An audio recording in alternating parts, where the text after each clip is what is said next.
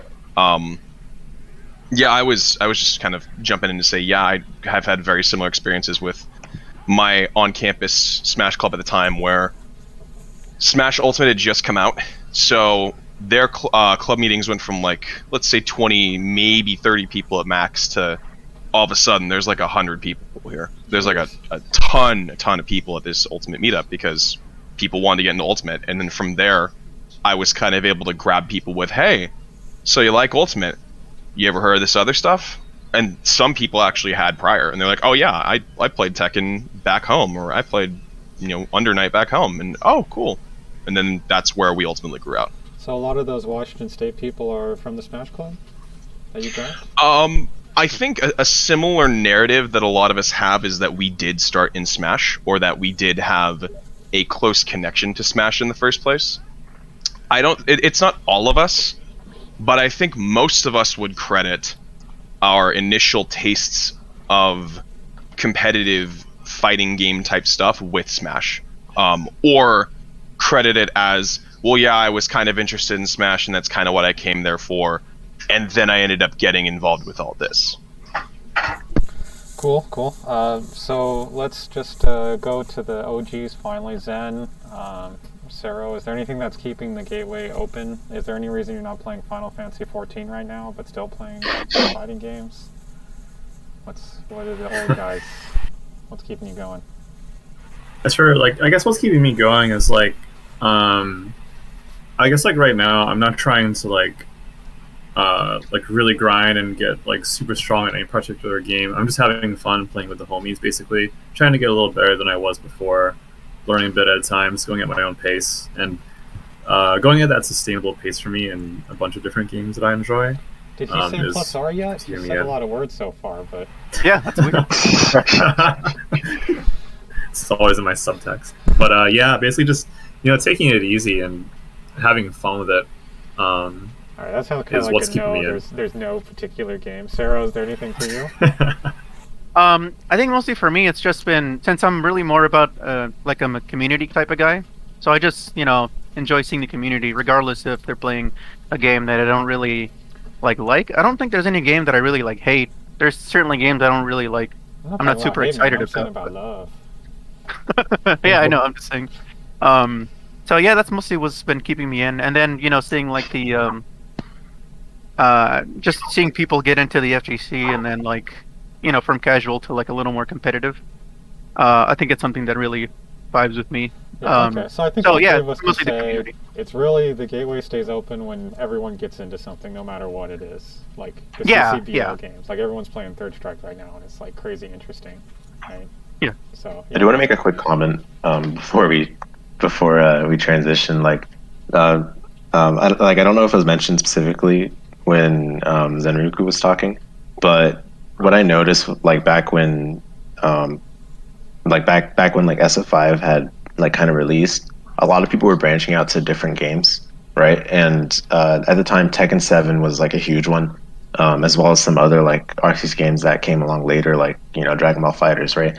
And I feel like that was, like, an excellent time for, like, a lot of new people to join, because, like, there were, like, it wasn't like, oh, if you don't like SF4, well, too bad for you, no one's playing anything else.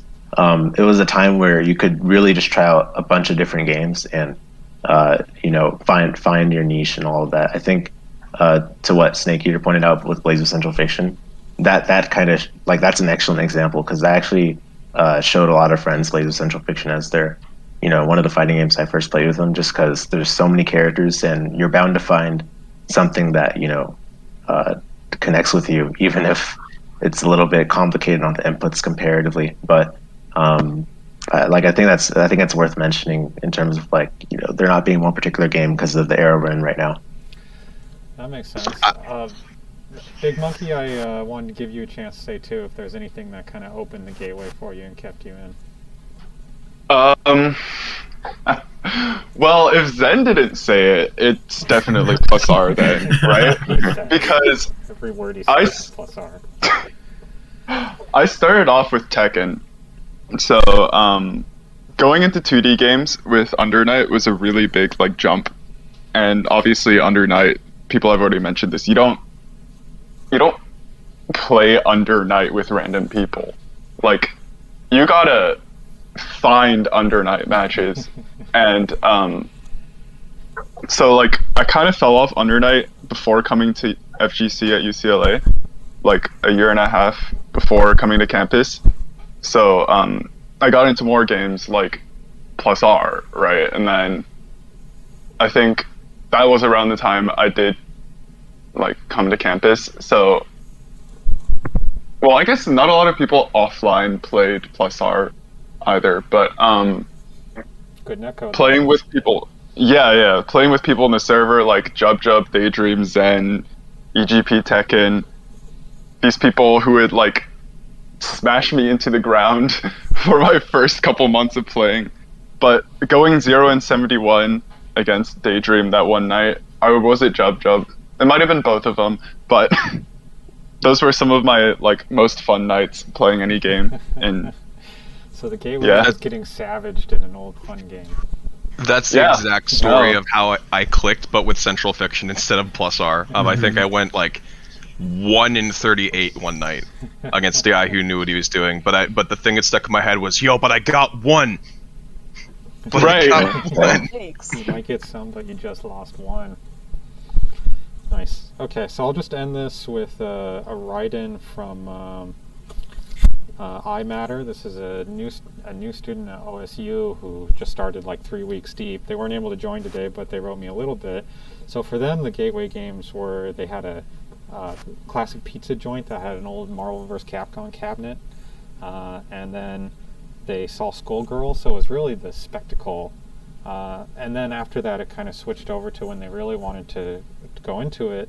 They found some easier fighting games to play, BB Tag, GG, then Fighting Herds, and then they really started getting into the community with that, which I think is a nice segue into, all right, so especially for the newer people, like what does it take to get you into the lab? So fighting games kind of have this unfortunate aspect of them, or maybe it's fortunate, that they're very execution heavy, right? Like you simply have to practice. It's not like Mario Kart where you can get good just racing your brother for a year or something like that. So iMatter says, as a very new person, she's sort of bearish on this. She says, I think a lot of fighters have a problem with too much lab work needing to be done to achieve the basic skill needed to play against other people. Oftentimes I find myself just idly staring at training mode and not finding enjoyment out of online play because of the amount of time you need to dedicate to that. If we can start with you, Walder, do you have any thoughts on this? Like, do you resent the lab? Do you have an idea of what might have improved that for new people, or what do you think? I have a bit of a love-hate relationship with the lab. I used to treat the mission mode as sort of like a break from homework. Every 15 minutes I'd go and try that combo out one more time. But, it would get really frustrating, especially just, getting through a long combo string and then always messing it up near the last few steps.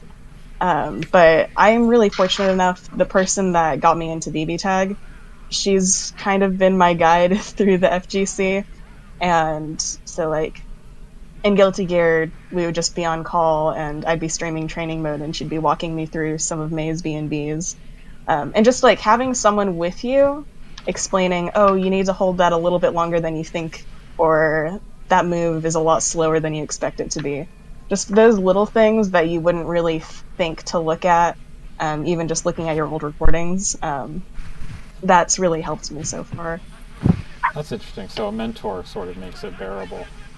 Yeah, and I mean, even you, Siano, you showed me how to do some Kagero tech back when we were doing the Battle League. And that really helped me. I mean, I learned how to flash kick every 5 seconds now. But you really helped. And it encouraged me because I was feeling kind of lost. I was thinking maybe I should tell him I'm stepping out. But that helped me get through the end of it. Cool.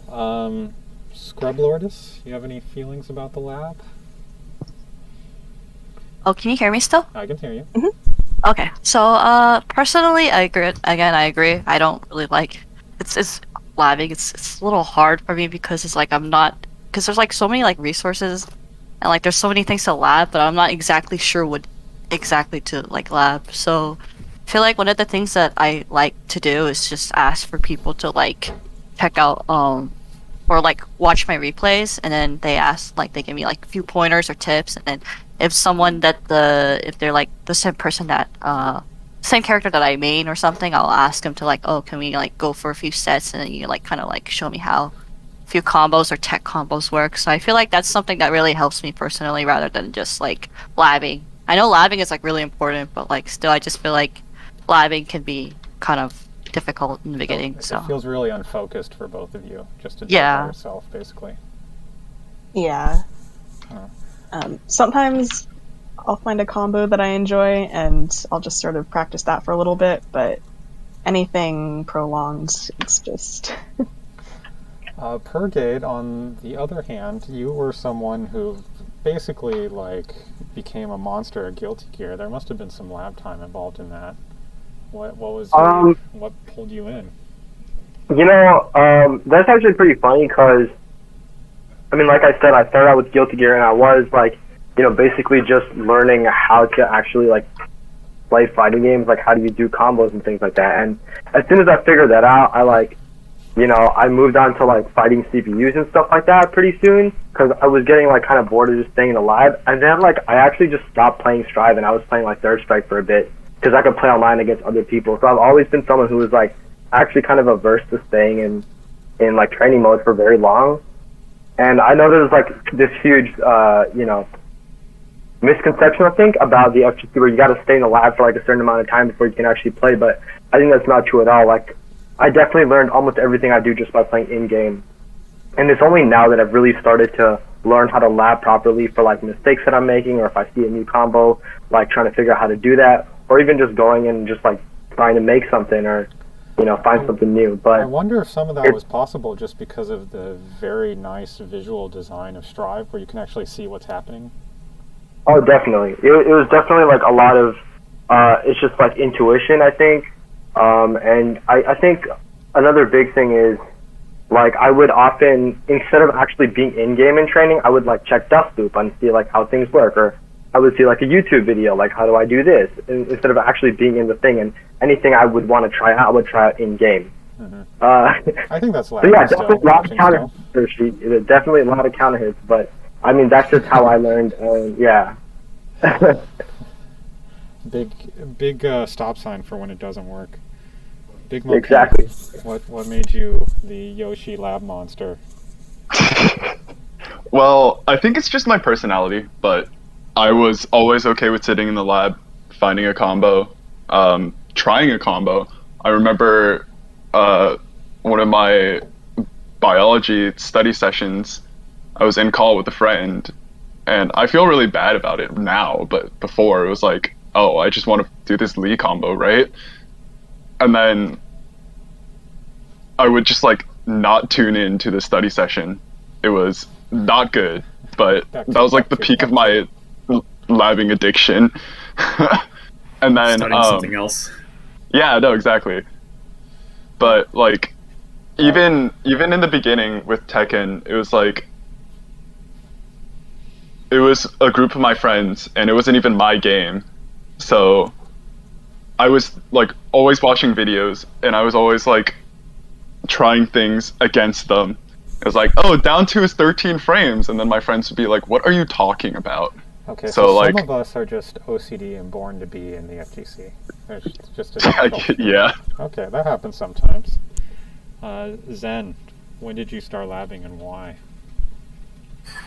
When did I start labbing? I think I started labbing because I had this notion in my head that more lab time equals more wins. Not necessarily true. It's not? Yeah, well, in the lab, you can, it can help you get more off of things. I think it's also really valuable to spend a lot of time just playing games and think about game plans that let you create the situations you practice in the lab. Like, how do you get them to jump, or how do you get them to not tech throw and stuff like that, right? So, So you saw I think an those two extension of things. Yomi. Yeah, that's one way to look at it. I started getting into it with like the desire to like win more games, but once I saw that like other aspects of my game were lacking and that combos and stuff like that weren't really gonna fix it, then that's when I had to look to the other means to try and level up my game. Snake Eater, what made you decide to lab Mario's down B? So, I think labbing, I think there's a bit of a misconception, like has already been brought up here, where I don't think it's necessary to jump into the lab from the get-go and kind of go from there, because I view the lab and practice mode very much as a place where you find answers to questions that you have been asked in a practical setting. So Right. you can get in there and figure out, oh, I can do this, and I can do this, and I can do this. When, at least in my experience teaching people, all they need to know is like one or two things. Where, I'll take Street Fighter for example, right? If there's someone who's wanting to play Street Fighter 5 and they're playing Chun-Li, and they're just starting and they aren't familiar with this world at all, I'm just going to look at them and say, hey, see that medium kick? Yeah, that's a really good button. You should press that a decent amount when you're at a middle range. And here's how you throw a fireball, if I even go that far. Because sometimes, if you gotta teach them what a charge motion is, and they gotta go through that whole process, sometimes it's better to like let them try and ask questions themselves, and then get them that information when it's time. So as far as like lab time goes, I didn't really start labbing until I wanted to answer questions that I had found throughout playing myself. So I'm thinking, okay, what actually beats a command grab at this range? Can I jump it? Can I hit it with a certain move? Is it too slow? So on and so on. So I think the misconception that lab time is necessary to play online, I think people think that if you practice a certain amount of time, that just kind of automatically qualifies you to not get, for lack of a better term, to get your ass kicked. And that's just kind of not true, right? We all have to go through the process of kind of getting beaten up, which is just sort of the nature of these games, and that's not a bad thing. And I understand the people's desire to jump in and be like, well, if I have this, then I should be fine, and by the time I get to this level, then I'll be able to beat half the people in the world, or however many. I think just, dispelling that notion, saying, hey, practice is valuable, but it's valuable when you understand what you want to practice. I think that's sort of my perspective on it. That makes sense. And I lab here and there, so. I think EGP Tekken in chat is echoing these sentiments. He says, do not show the training mode to new people. Show them cool stuff that's fun. I actually have a story about this from last night, of all times. So I have a friend who got really into Grand Blue. He started playing Grand Blue like 4-5 months ago, and his level of growth has been staggering. He's grown super fast as a player. He loves the game. He feels really in a zone with it, and he loves the scene. Shout out to the NA competitive Grand Blue Discord server run by Zombie Moo and that crew. Those guys are great. But last night he's trying to teach one of our friends Grand Blue, and this was like his first time trying to teach someone about his game, and so naturally he's going to be really, really excited about it. The byproduct of that, though, is that if you just hit people with a wall of information and you just keep talking and talking and talking about every single little thing before they've even gotten the chance to play somebody, then it's just going to end up being a situation where they go, okay, I retained none of that, and we're kind of now in a situation where we just spent 15 minutes talking about theory that I wasn't even necessarily in tune with from the get-go. So I think there's a lot of value in letting people just jump in and press buttons. And then if they have questions or you notice something they're doing, be like, oh, you can do that. And then when they discover they can do something, they'll go like, whoa, that's so cool. That's way more interesting than what I was just playing. So Snake Eater says, don't get in the lab. I'm saying get in the lab when you have reason to go into the lab. When you're trying If to you don't climb have that reason to go ladder. into the lab, or you're just there to be casually invested, or you're just there to be like, oh, I'm gonna press buttons and do burst stuff, and I think that's cool. I honestly think that's completely fine. Because what'll draw people into your community is going to vary from person to person, and I think a lot of people are there for the community as opposed to the competition. Sometimes it's one or the other, and sometimes it's both. But sort of finding the way to cater to those different interests and not necessarily exclude anybody, I think is key to maintaining a healthy community. That makes sense. Karushi, you're a noted lab monster. You have many uni combo videos on YouTube. I know you love the lab. What got you started on this, and what do you think about this for new people? Love to lab. Excuse me. Like, wait. Love is not the word I would use. It's not enough? Love is not enough. Love is not enough. This is labbing is the only thing I knew about fighting games for quite a while. I mean, like, basically from I'd say like the end of middle school to like all through high school, I had no one to play with. So all I did was lab, right? And it was pretty unhealthy because like my parents would be like, you know, you're supposed to only be playing for an hour at a time because, you know, like at the time, like a lot of, you know, doctors were saying, you know, don't have a lot of screen time and all of that, right? Mm-hmm. And I was like still sitting there just practicing the same combo on Hazama. And like eventually dashes. like... Don't parents understand micro dashes? They don't. I mean, I had to show my mom numpad notation in order for her to get, you know, the whole idea of what I was doing was productive, you know. So she was like, oh yeah, I'm familiar with numpad. But yeah, anyway. Next episode, how to get your parents into the FGC. Oh, seriously, numpad Next notation- episode. Numpad helped me learn how to type on a numpad, which I have to type out barcodes all the time at my work. So I was just imagining these stupid inputs for special attacks. It is productive then. Yeah. But yeah, with anime inputs.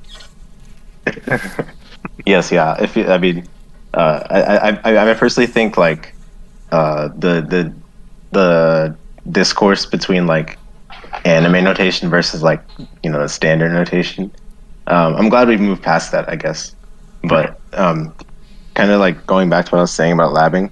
So that's like all I had, right? That's all I knew. So anytime I would like play a fighting game, playing a fighting game equated to just me like labbing for like 3 hours straight, pretty much just trying to figure out the character. And then whenever I was trying to show someone how to play like a fighting game, I would usually just like show them the lab first, and they would always be like, you know, I'm fine. I just want to play. I'm good. And I'd just be like, What are you talking no, about? yeah. You can't even play. No, trust me, you got to see this. What's your But, opinion now? What would you say for new people now that you've been in the community a while? Yeah, so I guess to address some of the points earlier brought up earlier, I do agree that labbing is misunderstood by perhaps people outside of the FGC, like its purpose especially, because people make it seem like, yeah, you got to be this, you know, mad scientist in order to get better at the game. But really, all it comes down to is just how you want to spend your time and like what you want to get out of playing a fighting game. Do you want to play for enjoyment, like you know, just, you know, sit down and chill every night after work and mash buttons? Or do you want to feel like you're doing something cool, which requires some form of practice, which for me would be that, like, any character I would pick up in anime games, like, I'd always want to pick up a character that had something beyond, like, what can be seen on the surface level because it just made me feel cool. So I do think that, yeah, exactly, I'm going to lab that. Even if I don't even plan on playing that character. That was the case for so many Blazers characters, right? But basically, I do think that, like you... If your plan is like to just mash buttons and have fun in a fighting game, I don't think the lab is ever necessary. It's mostly like if you feel like you're missing something and you want to, you know, you want to fill the holes there because it allows you to continue having the fun. Then I think there's a lot to be gained out of that because again, like it's all about the personal journey that like fighting games take you through is very much analogous to like the real life, many things in real life. So I think there's things to gain in that process, but at the same time, it's not for everyone. I totally understand that, but at this, I will say, like, I get carried away a lot when I'm showing someone a game for the first time because I always like tell them this random, knowledge that they never need. Well, mashing is good. Speaking of mash, if you and Zen want to get started on Melty, feel free. Oh yes, definitely. Sure, I have a lobby up. I'll invite you, Karushi. So just ping me when you guys are good. Ciro, Yes, sir. What keeps you in the lab, or you're retired from the lab now, right? What kept you in? Yeah, it's funny. I think I can kind of pinpoint exactly when I stopped like labbing. It's somewhere between the end of Marble 3 and Ultimate Marble 3, because I was talking to Bingus and one of Dante's moves, like the move name just changed. I was like, I guess I don't know it from there. But anywho, I agree with what Karushi said. Labbing is not always like in Tekken, for example. I think that's like the labbiest game. I would argue, where it's like, he's -5. Do I have a launcher that's -5? Do I have a poke that's safe? That's maybe like 5 or something. But you can basically lab for whatever reason you want, whether it's to like practice combos or just mess around, get a feel for the game. So as long as you don't take it super seriously, then unless that's like what you're trying to do, right? I think labbing can be fun. You don't have to it doesn't have to be all business. Cool. For my part, I try not to. Good call. I would prefer not to. But, definitely you need it for when you're getting screwed over by something. I think that, for me, that's what the lab's for, is, like, Alex's wake up EX stomp. Like, how do I deal with that shit? Big Monkey, just tell me. I don't want to go to lab, just tell me. Press big high button, question mark. You can get him in the air. Anyway. EXDP, as is the answer to all things in life. Always EXDP. Let's go. All EXDP on their wake up. Wi-Fi Warrior would definitely. Hey. Shout out to Wi-Fi Warrior, a DP expert. All right, so let's move on from the FGC side, not really from the game design, but from the game design side, but from the FGC side. What works to get people into the community, and what doesn't? You newer people, I guess you just have to describe sort of like what caught your eye and got you to join, a Discord or a chat or whatever brought you in. Wilder? Yeah, so let's see, I'm trying to think. One thing that I found really helpful was just linking to Dustloop and Mizumi pages and, scrolling through all of the characters' moves. That always helped me start a game. And just seeing all of the little comments, and the numbers didn't mean anything to me at the time. It was all just a garbled mess in my mind. But just seeing all of the character pages was really helpful. So you're saying like the community around the dust loops and the text kind of drew you in? Yeah, and the same friend that really got me into the FGC, she shared this LGBT fighting game server, and it's huge, and just seeing all of these people so excited to help each other and share their clips, and I don't know, there's something really nice about sharing knowledge. And then this is not universal, but I'm a huge fan of jargon. Like, I got into heraldry for a little bit just so I could say all of these weird pseudo-French words. So fighting games were perfect for me. I could learn about Oki and meaties and fuzzies, and it was just perfect for me. I guess That's one cool. thing... Someone who's actually interested in the jargon instead of repelled. I love the jargon. I love being able to say,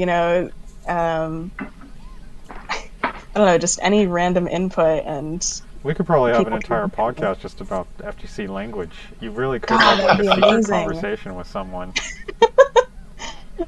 Yeah, just like the numerical inputs, all of the names for attacks, the differences between a DP and a flash kick, just everything like that. That really spurred me on to learn more about the games I was playing. And then another thing for me was experienced players sending their clips, because that was really what made me go, well, I want to get to a place where I can do even half of that stuff. And so, that's most of it. That's cool. Was there anything that repelled you from the fighting game community? I guess one thing that was a little difficult was more experienced players saying, "Oh yeah, this link is super easy. It's one of the easiest ones in the game," and I'm here struggling with it for an hour. Just sort of, I guess, overestimating my skill level, because I didn't really play any video games until 2020, and just none of that was second nature to me yet. And so, yeah, just, I guess, not assuming someone's skill, not assuming someone's knowledge. And like some of you had mentioned before, I really appreciate when people just wait for us to ask questions, I guess. So when people are kind of like too aggressive about your skill level or something like that, you dislike that? Yeah, not even aggression though, just sort of an assumption that, well, I can do it and it's been easy for me for years, so surely someone that just started will have no trouble either. That makes sense. Because like do you have similar? Oh, go ahead, Waller. Sorry. Oh no, sorry. Scrub Lordis, do you have similar complaints? Of the fighting game? Yeah. To the community? Yeah. I can't really say I have much complaints since I've only been in the community for like a little bit. But from what I know, was you scared to join? I think. I don't really have any fear of joining. I think I just if I like it, I like it. But I think one of the most toxic parts of a fighting game is people kind of like complaining about other people's characters and stuff, or they're being too OP or something like that. I think that was like one of the biggest complaints that I have. It's like if you main this character, people will automatically trash on you. We can be a little complainy. Was there anything that, like, was there someone how did you get hooked up to the Discord? Like, what was the link that got you connected to Oh, yeah. Actually, Fishbeard had connected me to the FGC at UCLA when I told them that I got accepted to UCLA, so that's how it So you just had a friend? basically said it. Yeah, I just had a friend connection, yeah. Oh, that's cool. That's cool. Purgade. I guess for me, could you clarify the question again? I'm not sure. So the question is sort of like, what actually was the outreach that even told you there was an FGC around? I think for me, I was just so desperate for friends who shared the same interest as me that I was looking. I was like, UCLA is massive. Surely there's an FGC community somewhere. And sure enough, there was one. And I think having it was really great. What was that? You searched it out. Yeah, I did. I did, because I was it had been a couple months since I started, and none of my friends were really into it at all. And even online, finding, even joining random Discords and stuff, I wasn't really comfortable with asking for games or talking to those people. So that was really tough for me, honestly. So once I got to UCLA, I was like, okay, I gotta find some people. And there's thousands of kids here, right? So surely some of them like Street Fighter or Strive or something. And yeah, so that's kind of how it started. And afterwards, once I started getting more competitive about Strive, finding the Chip Discord was really great, because it was just a bunch of people like me, a bunch of new players who were just trying to learn the game. And I don't know, that helped. It was a good community. It was also organized, and I think that was something that helped. Navigating the community was difficult in other Discords. So yeah, that's kind of how it was for me. When you were looking for the UCLA group, how did you eventually find us? What was the social media or whatever that made the connection? I think it was just looking on the UCLA list of clubs, and then on the club day or whatever, I came out, was looking specifically for the FGC stall, and I think I remember meeting Kershey, and you guys had a Third Strike set up or something like that, and I was like, okay, it exists. I'm gonna go to the first meeting, and I was so excited about it. I went a week early, found the room and everything. Nice. And yeah. Yeah, a lot of these older methods, I think people discount how important it is. Clubs, universities keep a club list. People do look at that stuff, even though it's never updated. It's always 10 years out of date.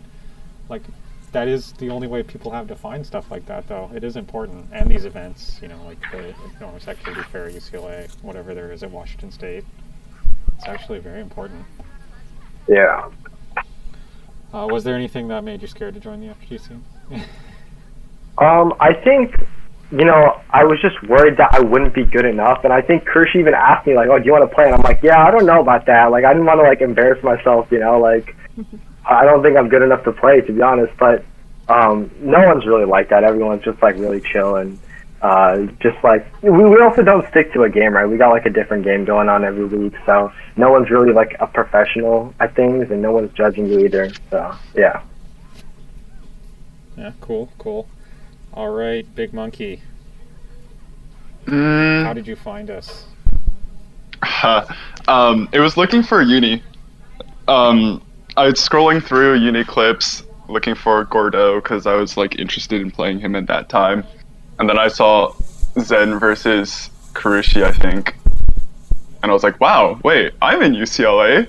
I like fighting games. Maybe this is the place for me. So I got here. Match. Yeah, and then I wasn't really used to people like interacting with people on the welcome screen.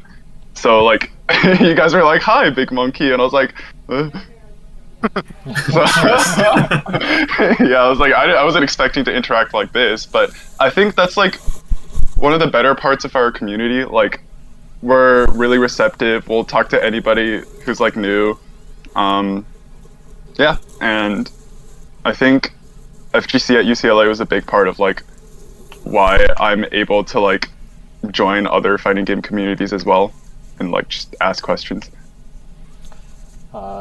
Sen, how did you find UCLA FGC and why was it through Neko Arc?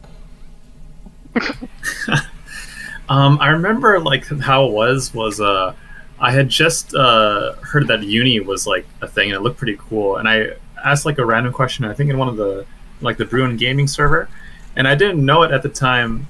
I didn't know the significance of it at the time, but Karushi reached out to me and was like, yeah, hey, we play some Under Night here. We meet up here and here, and I'm like, okay, that's cool. But I got busy with school. I only met up with him sometime later at some other kind of gaming fair. I don't remember which one it was, Karushi. But it was like he a had centennial. Yeah, that's what it was. It was UCLA's centennial anniversary thing. And there are a bunch of Smash setups, which I wasn't too interested in. But there was one Super Street Fighter 4 or Ultra Street Fighter 4 setup. And what do you know? Karushi was there manning the cannons there. And I was playing there, and I got talking with him. And then from there, I just started going to the meetups, And what kept me there, I think, was it's more than just like a place and a time for people to get together and play games, but it's like it's the community part of it too, making friends and just hanging out with people that understand each other and that are just like chill. I think that's what got me in and kept me in, really. We've been lucky at UCLA. I can't speak for all FGCs, but I think it's true in general for collegiate FGCs that there's not really a lot of like sexism or homophobia or transphobia or any of that stuff that's kind of in the gamer community. For whatever reason, fighting gamers tend to be kind of cool. Yeah, super diverse group. Yeah. I've honestly been surprised all the time, like especially, with Guilty Gear's newest DLC characters, Testament and Bridget. I was like, this is going to be bad, but it's been pretty like loudly in favor of these characters, and it's nice. Yeah, I mean, that's not to say this stuff doesn't exist in the fighting game community. And I think, like, iMatter wrote me a note that she said she was aware of it and it made for a really hostile environment, like at in-person tournaments that were more general. But I think in the collegiate level, we kind of avoid that somehow. And it's really important that we, stop that bullshit. Yeah. Okay, next up, Snake Eater. Yeah, so as far as getting people in, I think what's important to remember, and this is coming from the collegiate perspective, right? This will change based on where in the world you are and based on what your environment is, but I think this has held true throughout high school and college for me. And now as a college grad, I think it still holds true. I think the thing that a lot of people come to these communities for is precisely that, community, right? They want an environment where they don't need to feel like they don't belong or where they feel like they can kind of just mesh with the people there. I think the way you get people in is, like, number one, their interest has to be there, and that's just kind of going to be on them, right? If they're interested in a fighting game, or if they're interested in this thing or that thing because they think it looks cool, that's going to be on them. The challenge comes from when their foot's now in the door, and now they're looking around and being like, okay, so I'm at this thing, now what? I think it's a pretty natural reaction to be really shy and not really comfortable with a new environment and try to figure out, okay, like, what's the chain of command here, or what do people do here, or what's people's attitudes towards new people or old people, what's the language they're using, stuff like that. I think the way that you keep people in and the way you show people, hey, no, we're cool, like, it's cool to stay here, it's cool to be invested, is it's beholden on the leaders of the community, and it's beholden on, really, to an extent, the community in general, to be welcoming and be understanding of people and be like, hey, if you're not a giant weirdo or a creep and you are, you know, here earnestly and you want to see what's going on and you're interested in this kind of stuff, then it's important to communicate to them that no, that's enough. It doesn't matter how far you want to go. It doesn't matter if you want to be the best in the world. It doesn't matter if you want to be just someone who's going to be there and pressing buttons. What matters is that you have a welcoming community for them, and that your goals of inclusivity and maintaining a healthy balance between people maintains. Because not everyone there is going to be interested in being the best in the world.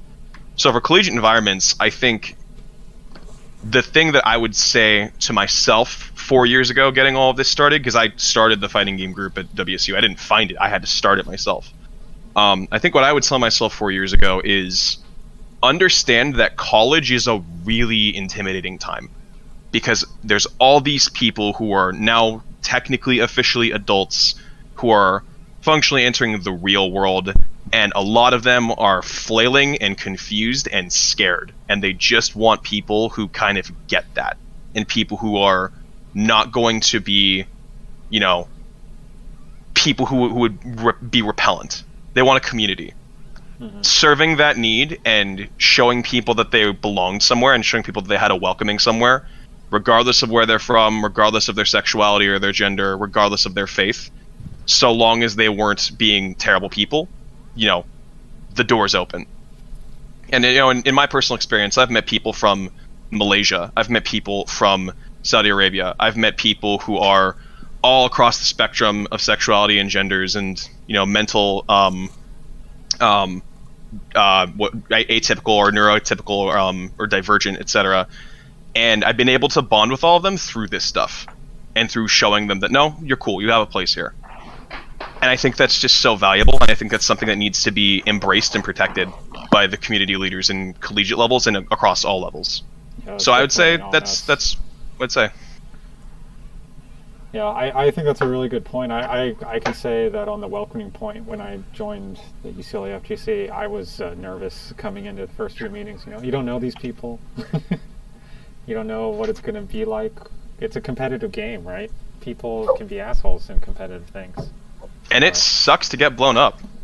It sucks to play someone who's just better at a game than you, and you just have to kind of just sit there and accept it. Yeah, you just want to have fun playing Neko Arc, and Kuroshi's got these, you know, 3 days of 100 hours of lab here.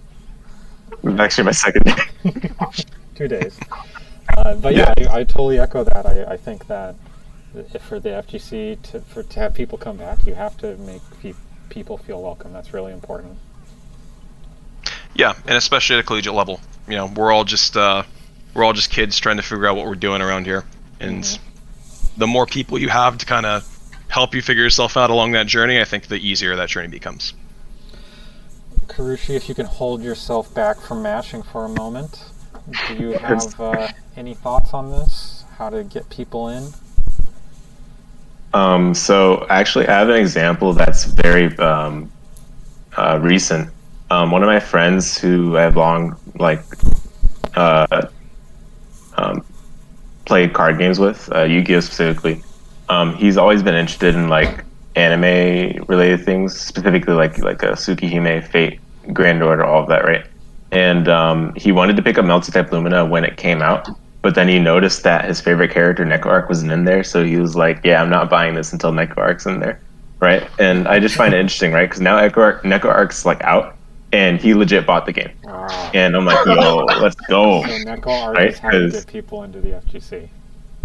Yes, yeah, and right now I'm saying this as I block this infinite block string with the Neko Arc's tire. But yeah, so I think different people get into fighting games differently, right? I think the most important part, regardless, whether it's your current friend who you want to get into fighting games or like someone that you don't know at all, make sure to be like as friendly with them as possible, because you don't know how different people like receive certain like I don't know, cues that gamers usually use, especially when it comes to fighting games. Those cues can be taken a bit differently, I think.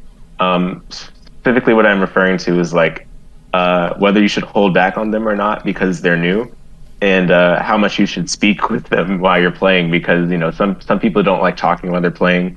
Some people prefer not even being given any tips. I know one person I was playing Uni with, they said I refuse to learn, and I was like so confused, right? Because I was like I'm telling you things that can like help you out like in our experience here, but in the end they just didn't end up liking that game, so I didn't go I didn't go any further from there. Armando was saying based. He might actually know who I'm talking about, but I'm not gonna I told you not to tell anybody, man. I assure you, Sero, it's not you, but yeah, it's funny because I think depending on the person you're showing the game, you have to be really careful because you want to keep them as your friend, outside of the game, right? But also, like, I know for a fact I myself at the time was very like serious about fighting games. So like, like anytime someone would like have that kind of mentality, I was just like very confused and didn't know how to approach it. But now that I'm like a lot more, I would consider myself like casual with fighting games. I haven't been really playing them in sustained like long periods of time. Basically until yesterday when I hopped back on Melty Online. But otherwise, I've just been following the FGC a little remotely just to give myself a bit of a break. After all of the experience like with FGC UCLA, I needed a break pretty much just to get myself back in like a reset mind. You know what I mean? This But is how to get new people, not how to keep Karushi in, which is also Neko Arc. Okay, you're right. It's the same answer. It's Neko Arc for old people. yeah, it is. All right, I see. Yeah. Sero, what has worked? You've been part of many UCLA initiates. Are we talking about like UCLA club stuff or? Yeah, really to get people into the club, not necessarily fighting. Honestly, I think you just kind of need like a shtick. I guess it's hard to explain, but It's pronounced an example that comes to mind is like what? It's pronounced stick or hitbox. Whatever. Go ahead. Please go ahead. Anyway. The big one that comes to mind is Tekken 7, where like Tekken's cool. It's one of like the legacy fighting games. It's been around for decades or whatever, but it never was super as popular as it is with Tekken 7. I'm pretty sure like the sale number agrees with that also. And if you notice, they have like a bunch of like, man, why do they have Negan from like Walking Dead and like Final Fantasy? Oh, Final Fantasy I kind of get because it's like the FGC retirement home. But I feel like a lot of like Japanese devs, they don't really like to mix stuff up like that. I don't know if it's a like a pride thing, but I mean it definitely sells, as you can see with like Tekken. So that would be kind of like the shtick that Tekken has. In my opinion, of course. I mean, I'm not much of a Tekken player. So just kind of something. And then also Karushi was talking about... Yeah, like his friend was like, oh, I'm waiting for Neko Arc to come in. And I actually played her recently, and she's pretty fun, so I might be playing more Melty. But it's basically like that thing in psychology. What is it? Foot in the door? Method or technique or whatever. You kind of need something to like get them in there, and then from there it's up to like the community to kind of get them to stay or whatever. Another thing that kind of I can think of an example is last EAF we had like a little arcade setup, and like that's it's something that like makes us a little different. You know what I mean? Yeah, a lot of people stop Like by. like That's pretty cool. like having actual like stuff to do. So yeah, just stuff like that, I guess, would be my answer. Yeah, I can say if you can get them with spectacle or something, but it does seem like I can say one thing that doesn't work. I think we did one recruitment where we were just playing outside and anyone could kind of like stop by and play us and stuff like that. That seemed promising, but just because the audience was so random, we didn't get anyone from that. I was really surprised. We had some people that were interested, but it seemed like it wasn't quite the right environment for people to like want to, hey, you want to meet us in a dark conference room later? So it does seem like to some extent people have to come to it themselves somehow for the first step. Oh, another kind of example I can think of that. I guess it's not really like a shtick, but I mentioned it before, and I don't want to spoil it in case he ends up on the podcast. But I'm sure you guys are familiar with Swing Beats, the Skullgirls goat. He made top 16 at Evo. I remember him saying that he only got into Skullgirls because he liked the art, and one of his friends gifted to him. Oh, nice. And so then that's the trick. We give people weird FGC art and figurines and stuff. Oh, I'm just saying that like the art was what kind of like did it for him. And then the same thing I just remembered. Mr. More Robots, who I think is graduating this year. He got into Battle for the Grid just because he likes Power Rangers a lot, which I think most of us do. But for him, it was extra. He was a super fan, I guess. And he ended up being like, was it top 50 or something, like in the world or something like that.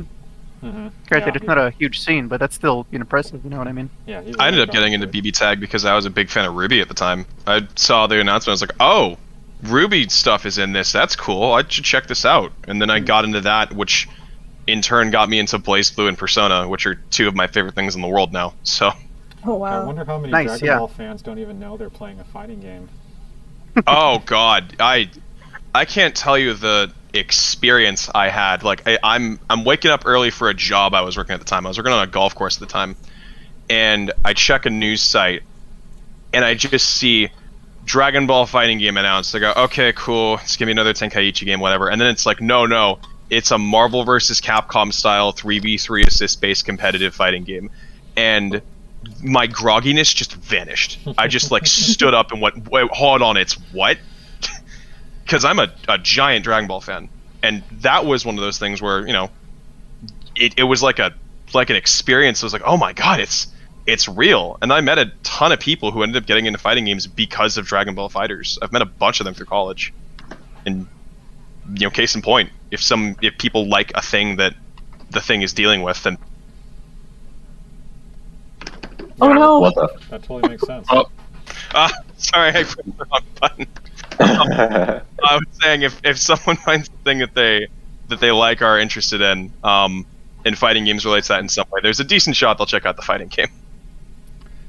Okay, so I think we got some ideas for what has worked. I think we'll just hit the end here. We're just going to chat about if you could think of something that like doesn't exist but would get people in. I mean, we know Project L's coming, the community is going to get bigger. How are we going to attract these people to be, the players that we enjoy playing with, etc.? Wilder, do you have any ideas for how to attract more of the UCLA student body or UCB student body or whatever? You have any ideas or anything you guys are going to try soon? I mean, one thing that has been working for us is, I know it didn't work as well for your club, but tabling, and we give out some food incentive for people to play against us. Oh, incentives. Yeah, if you beat one of us, then you get a donut. I'm usually the one. Yeah, I'm usually the one playing against them, so they win a lot more than they would against anyone else in the club. But actually, yeah, I think kind of having a way to not necessarily go easy on them, but just making fighting games more accessible, both in terms of like price and skill level, and all of you have brought up really good points about just like not shutting them out instantly, giving them chances to learn and to maybe win a little bit. That's against our holy creed, Wilder. They have to earn it. Well, okay. Sometimes when we do the tabling, actually, I don't play on stick, I play pad. And I've had to use some of our board members' sticks so that the other people can actually play something that's familiar to them.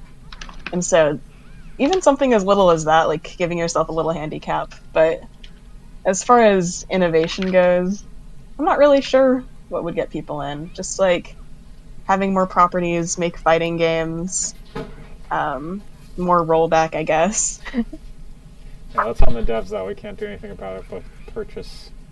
But yeah, the donut thing, that's a really good idea. Scrublord, do you have any ideas for how to attract more people? Well, I know for a fact that games obviously like Multiverse and or Brawlhalla that have like that Smash type of like like feeling. It's like what bring people in.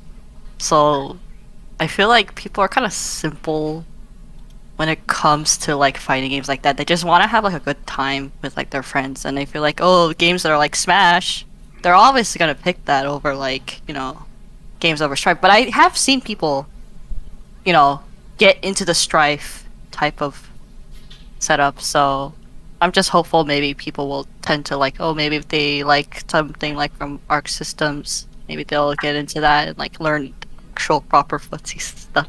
Not that I'm saying Smash players don't know footsies or something, but yeah. Maybe we can trick them and say, like, technically all the fighting games are also in the multiverse, and all the characters are unlocked in Multi already. Yeah. So you don't have to grind as Soul much. Calibur, man. Soul Calibur is just, hey, how do we get here? Portal, I don't know. Oh, cool, portals. It's a portal. Yeah. That's your explanation point. Why is this happening? I don't know, I fell through a portal. And then you fall right back and you forget what happened. Multiverse stuff, you know how it is. Purgade, any ideas as we come into our next year here, how we're going to get someone who can beat you at Guilty Gear? How are we going to find them? I think it's a pretty big deal to, especially with like Project L and maybe Street Fighter 6 looking like really big entries coming into the FGC, like having good resources for people to learn them, like just the basics, right? We don't really, I think, not making sure that these people don't have the same like misconceptions and the problems that we did when we were entering the FGC with like, the sweatiness of the whole thing and how it's just like a very daunting experience. Trying to like remove that and just trying to say like, here's what the game is and just go ahead and play it. And hopefully like when Project L does come out, like, I don't know if they're like chapboards or like things that we can display, like saying, if you like Riot Games, you like that like IP, we got FGCs here, you should come out, we'll help you learn it, we'll learn it with you guys, and just making it like a friendly environment and experience for them. I feel like that would probably be a better way to get people in. I think we should definitely ride that wave. Big Monkey, any ideas? I will say this, I don't know about having League of Legends players being the new players in our little community. Well, guess what my first competitive game was before I first entered the... No. Don't get me wrong. This is speaking from personal experience. I play League of Legends almost every night with my friends, and the community is something. But it sure is. I'm really excited for Project L, all things considered.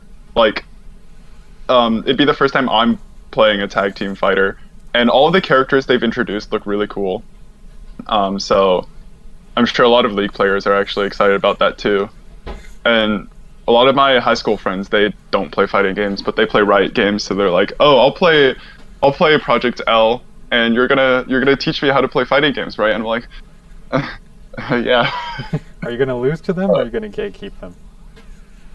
I don't know, dude. One of these, like two of the people in our little group, they're very good at picking up new games. They were like, "Oh, I'm gonna play Valorant for a little bit," and then like 2 months later, they're Diamond. I was like, okay. Yeah, it's funny how fast it can be. When D Blizzard over at UC Berkeley picked up BlazBlue, the first month it was like, haha, this is fun. I'll show him, this overdrive and stuff like that. And then within a couple months, I'm like sweating every time we play. Like I have to stay alive somehow. D Blizzard's been playing almost the exact same amount of time as I have. Really? Wow. Yeah, he's incredible. He's intense. Jesus. Zenryoku, any ideas? How are we gonna? What's some pie in the sky operations we can do? Well, I think some companies making like free to play games are doing some heavy lifting for us. Like for example, like and adjacent like fighting game adjacent games. Like I've been playing some Rumbleverse lately, and it does tick off a lot of the same boxes as playing as traditional fighting games. So I think we'll get some people transferring over from that and from Project L2. So I think being welcoming to those kinds of players and being clear that we're welcome to those, we're happy to play with anyone that's into it kind of thing. I think that on its own can go a long way into growing in the coming years. Yeah, we should probably be receptive to both those, Multiverse and Rumbleverse, somehow. Mm-hmm. That would probably be good. Yeah, those audiences are so big and it's so accessible for people. Yeah, I think those can, to go back to the previous topic, just act as good gateway games as well to the rest of the FGC. Snake Eater, I don't know if you're still active up there at Pullman, but any ideas? Any things you guys are trying to do to grow bigger? Or? I stay active. I'm very, very fortunate to come from such a wonderful scene in terms of not just Pullman, but the Pacific Northwest in general. So, props to everyone like Goon and Chapter 47. I think that's the Roman numerals. Chapter. The Vancouver people, the Seattle people across various games. I just wanted to, give a quick shout out to all of them for being so dedicated and so passionate about the games they play. I'm totally and the work jealous. they do. We don't have a SoCal fighting game server really. We have little disparate things. You guys are really tight up there. I bring that up to say that it's a fairly recent development that the Pacific Northwest has sort of made it a more of a priority. At least the organizers have made more of a priority to stay in touch with one another, to collaborate, to be like, hey, here's the day that we're going to be doing this. What's it looking like over in this part of the state? Oh, well, we have this going on. It shouldn't overlap. Okay, cool. That kind of stuff. That's neat. I think what's going to get more people in is just continuing to be just chill. Just continue to be us for what it's worth. Where when I say us, I mean the best parts of the community, which is staying open, staying welcoming, having competitive drive, and being a cool environment that people think is just wow. These people spend this time on these games and they're so impressive and they've reached these heights because they just love what they do and they care about these communities and it's so cool that they stick around. I kind of wanted to mention something that I think shouldn't be done, which is something that relates back to my time at school. I, for better and for worse, was extremely eager to get people in. So my priority was just go nuts as far as, hey, you ever heard of fighting games? You heard of fighting games? Hey, I love fighting games. You like fighting games? Hey, you ever heard of fighting games? And that enthusiasm can be charming to a lot of people, but it can also be really intimidating at the best of times and outright unflattering or uninteresting at the worst. And then people will be like, yeah, whatever. I don't want to do this because you're pushing this so hard. You're pushing this almost like it's a sermon. People do not like desperation. No.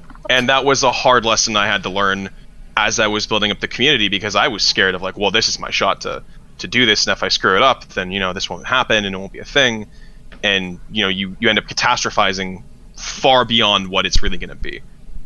I think it's important to strike that balance. I think it's important to have people there to not contain, but be like, hey, let's tamp down a little bit. Let's focus. Hey, we do cool fighting game stuff, but we're not gonna be way over passionate about it or way over enthusiastic about it. I think just being mellow and just being like, hey, we're here if you want to come check things out. We're here if you want to come play some games. That's going to be more than enough in most cases. Beyond that, I'm probably the most enthusiastic I've been about fighting games in a long, long time. Where, as someone who's been around here for 7 years, who went through, the people being really angry about Street Fighter V and people being really angry about netcode and going through the pandemic and going through just the nightmare that was 2020 in more than one way in the FGC. I feel really hopeful and I feel really, really happy with sort of how things are looking on the developer side, on a publisher side, on a community side, on an event side. I think there's a lot of great things in store, and I think that it's beholden on all of us to just kind of continue to make the FGC a great and welcoming place to be, and make it a really cool environment, so that as people learn about it or come in from other competitive games, or as they grow into it, and the kids who end up coming in, just like me when I did in high school, find this opportunity, they feel welcome and they feel like they belong from the drop. Yeah, I definitely think the community's on the up and up. I mean, Evo was amazing. There's a lot of really cool stuff happening right now. Yeah, so if we keep doing what we're doing, it will grow naturally. Best Evo I've been to. I've been to 3 now, and yeah, that was the best one by far. Cool. I actually was able to get water. Fighting games now with water. Oh man, Basic needs. it's important. Las Vegas in August, now with water. Yep. Karushi, you got any big ideas, or are you gonna try something to start the Stanford Fighting Game Club, or? Oh, I think I'm done as far as like starting new FGCs. Especially like with the prevalence of online these days, I feel like the work's been like accomplished by like other people at this point, and it was just a matter of like, expanding that to the local communities. So I do think it's like amazing that like all of the West Coast like collegiate communities are just so flourishing right now. But I think the most important part from here is for devs to not get too caught up in the discourse, because like a lot of people that don't play fighting games voice their opinions on how fighting games should be made, and they kind of know that they won't ever play a fighting game regardless of how it's catered to them or not, right? So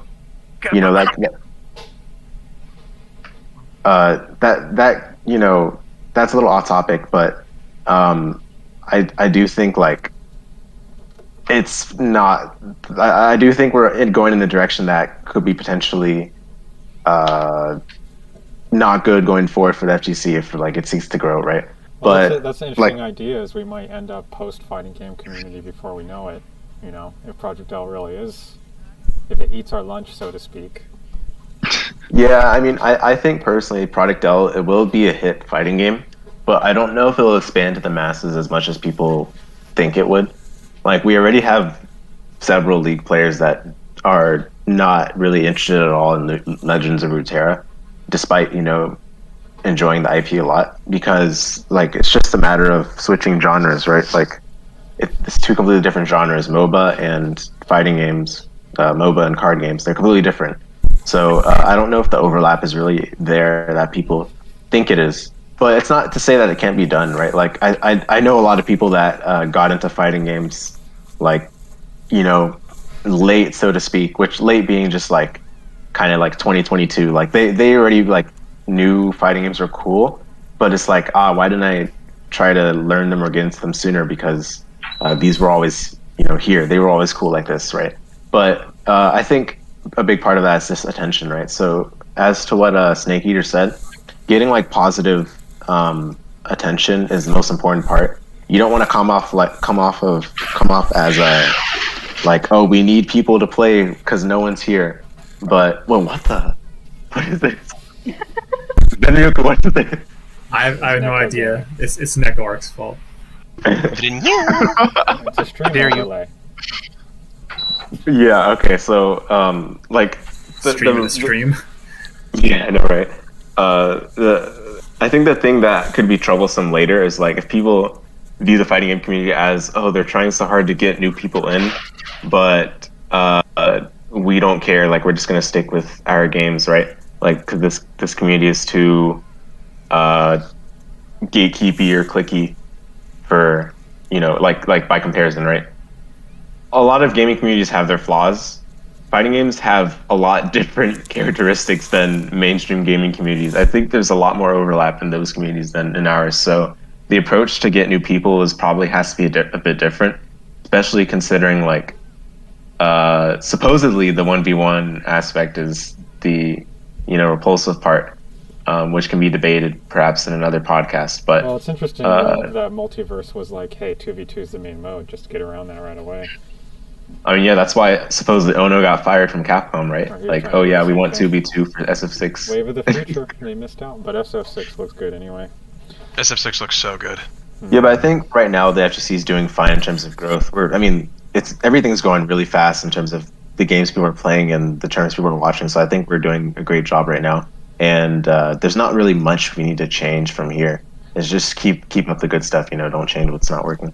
Okay, so Sero, those two want us to just rest on our laurels. What are we going to do? What are we gonna do, Sorry, Sero? can you repeat the question?